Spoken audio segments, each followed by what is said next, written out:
bertemu kembali di channel YouTube Bapak.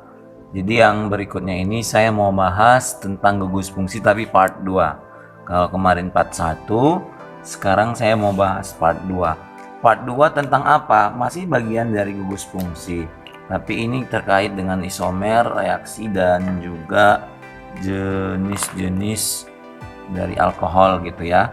Sambungannya aja lah saya buat ya. Jadi gugus fungsi part 2.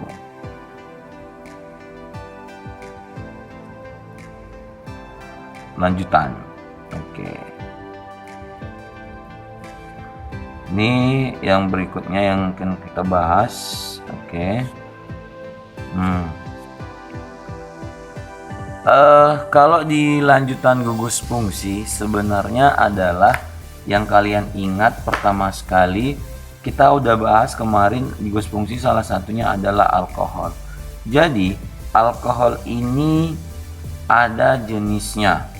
Yang pertama adalah ada namanya alkohol primer. Alkohol primer, ingat aja, gugus OH-nya terikat pada CH2. Kemudian kalau dia alkohol sekunder, gugus OH-nya itu terikat pada CH aja. Kemudian kalau dia alkohol tersier,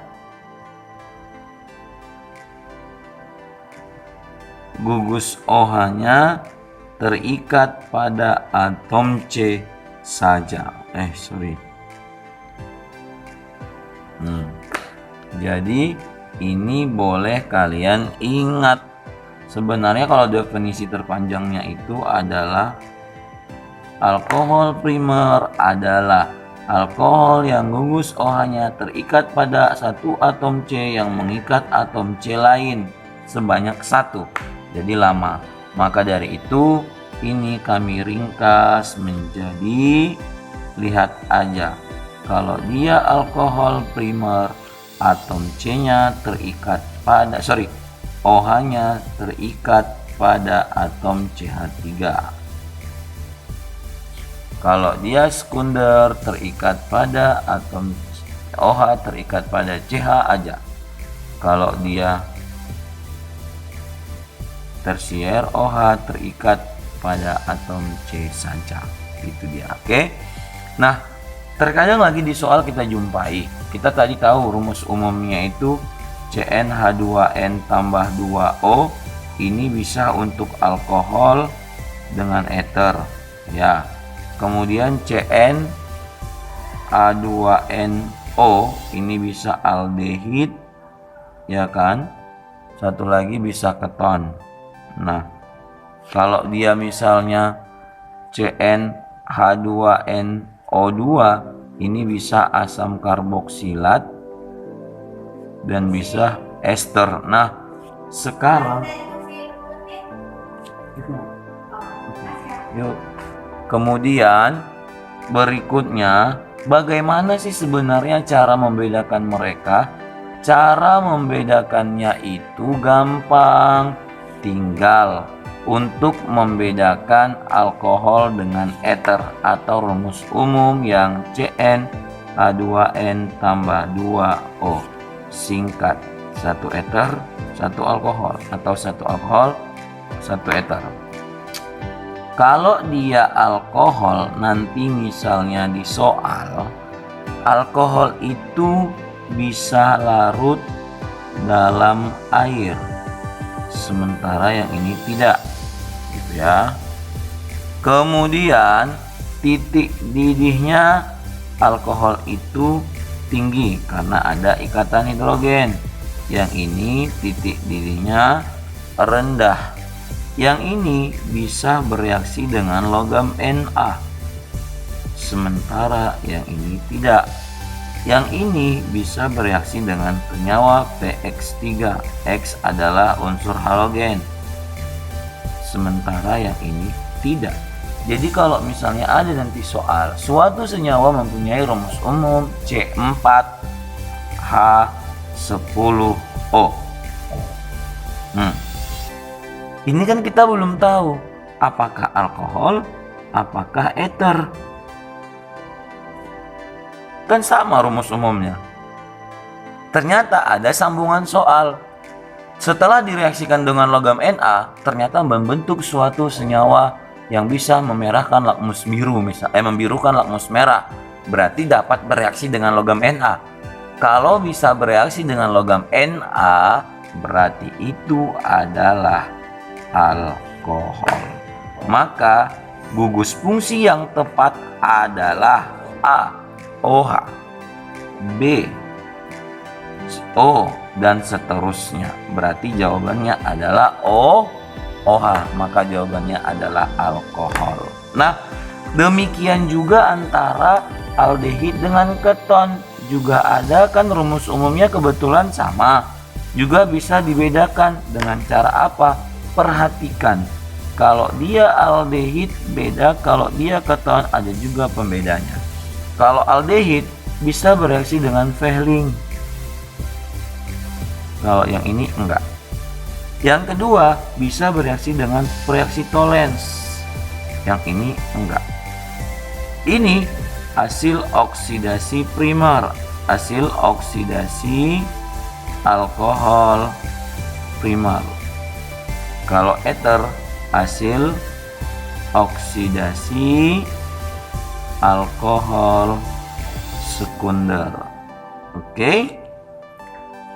Berikutnya antara asam karboksilat dan ester juga harus kita bedakan. Apa pembedanya? Sedikit saja. Asam karbo dan ester. Asam karbo kata kuncinya bisa memerahkan lakmus. Yang ini tidak, itu aja. Jadi kalau tipe soalnya sama, suatu senyawa mempunyai rumus umum C4H10O 2 misalnya, atau C4H8O2. Kita tidak tahu itu masih memenuhi CnH2nO2. Kata kunci, ternyata setelah direaksikan dapat memerahkan lakmus biru. Berarti jawabannya adalah asam karboksilat. Gugus fungsi yang tepat adalah A. C rangkap 2O sampingnya OH, atau COH dan seterusnya. Berarti jawaban yang tepat adalah asam karboksilat. Itu dia jawabannya. Atau misalnya saya kasih contoh.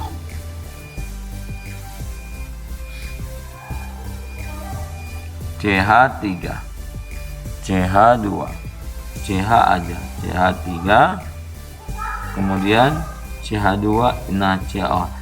Ini tanpa kita tarik pun kita udah tahu ini pasti contoh dari alkohol primer. Kenapa alkohol primer? Karena OH terikat pada CH2. Oke, saya rasa itu. Berikutnya kita masuk ke reaksinya. Kalau reaksi, perhatikan reaksi organik ya. Reaksi organik. Kalau isomer sih di kelas 10 sudah kita mainkan aja reaksi organik. Oke. Nah, kalau reaksi organik yang pertama sekali adalah yang harus kalian ingat, biasanya ada tiga reaksi. Substitusi, adisi, eliminasi, oksidasi. Yang harus paling penting sih sebenarnya ini ya. Oke. Kalau reaksi substitusi itu artinya adalah penggantian. Ingat judulnya pasti penggantian. Oke, misalnya A sama B menghasilkan, nah ini tukar posisikan saja ya. dia ini kemari, ini kemari. Berarti menjadi A sama C, B sama D. Kemudian eliminasi adisi. Adisi ini adalah rangkap jadi tunggal. Rangkap jadi tunggal atau pelepasan ikatan rangkap. Jadi kata kuncinya adalah rangkap jadi tunggal bisa dibuat ratu ya. Nah, kemudian contoh misalnya awalnya kita ambil A berikatan dengan B, awalnya rangkap 2 gitu ya. Setelah menghasilkan reaksi A kurang B masuk C sama D. Nah, ini awalnya rangkap, ini sekarang tunggal. Yang ketiga ada namanya adisi. Eliminasi. Eliminasi ini kebalikan dari adisi, tunggal ke rangkap. Biasanya apa? Biasanya kalau udah alkana menjadi alkena, hasil sampingnya selalu H2. Oke, terus berikutnya ada namanya oksidasi. Oksidasi yang dibahas biasanya pada alkohol kalau di sini ya. Oksidasi pada alkohol. Nah, oksidasi alkohol ini harus kalian ingat, penting nih. Alkohol primer ini tadi katanya adalah dioksidasi menjadi aldehid. Kalau aldehid dioksidasi kembali membentuk asam karboksilat. Tapi kalau alkohol sekunder dioksidasi menjadi keton. Alkohol tersier tidak bisa dioksidasi. Oke, hasilnya sepertinya itu aja, paling reaksi-reaksi tambahan.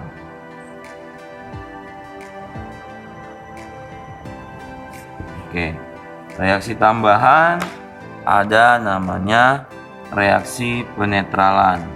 Oke, biasanya asam tambah basa, hasilnya garam ya, tambah air. Baru ada namanya esterifikasi, pembentukan ester, RCOOH tambah alkohol terbentuklah ester RCOOR ditambah A2O. Ada namanya reaksi hidrolisis kebalikan, gampang, RCOOR tambah A2O menghasilkan RCOOH ditambah alkohol ROH. Terus satu lagi ada namanya saponifikasi atau penyabungan. Ini RCOOR ditambah NaOH menghasilkan RCOONA ditambah ROH. Sebenarnya ini tadi asam, bisa rumusnya RCOOH ditambah NaOH. Inilah bahan pembuat sabun ya. RCOONA ditambah H2O. Gitu. Reaksi tambahannya paling ujilah ya, uji ikatan rangkap itu dengan menambahkan Ki biasanya. Iodopom dengan menambahkan Ki atau iodin. Kalau dia ada berbau dan berwarna berubah, biasanya bereaksi positif sih. Ya, palinglah satu lagi namanya isomer. Isomer ini udah kita bahas di kelas 11.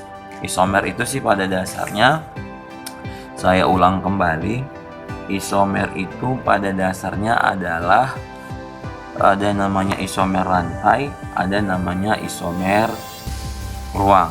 Oke, atau gini dulu saya garis besarkan. Isomer ini udah kayak bahas, nanti lihat lagi di kelas 11, jadi nggak usah saya ulang, sedikit aja ngulang dikit. Isomer ruang gitu ya.